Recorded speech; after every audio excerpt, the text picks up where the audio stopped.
சுட்டு எடுத்துக்கலாம். இந்த பதத்துக்கு மேலே இருக்கணும். கத்திரிக்காவை தொழிலை உரிக்கணும்.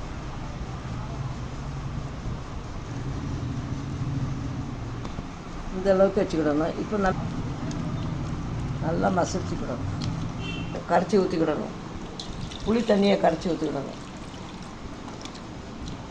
தேவையான மஞ்சள் பொடி, தேவையான வத்தப்பொடி, தேவையான கொஞ்சம் மஞ்சத்தூள், இந்த கொத்தமல்லி தூள் இப்படி கரைச்சி வச்சுக்கணும். ஊற்றணும்.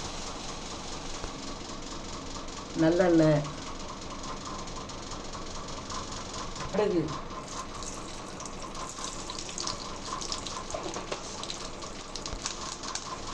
சீரகம்,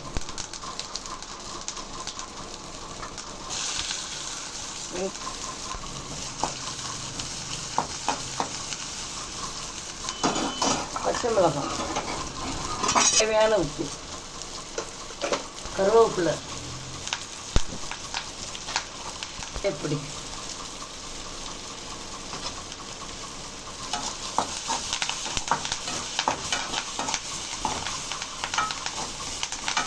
தக்காளி,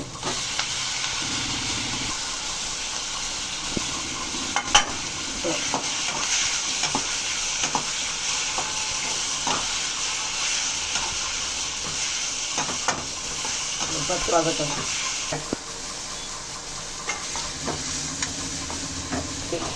நல்லா மசையணும்.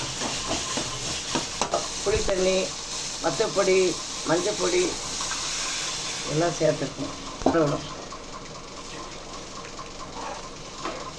இந்த மஞ்சள் வச்ச பிறகு வந்து காரமாக இருக்கும். கத்திரிக்காய் சுட்டு பச்சடி நல்லா கொதிக்க விட்டு இதை சாம்பாருக்கு வச்சு சாப்பிட்டா நல்லாயிருக்கும். சப்பாத்திக்கு சாப்பிட்டா நல்லாயிருக்கும். தயிர் சாதத்துக்கு விட்டு சாப்பிட்டா நல்லாயிருக்கும்.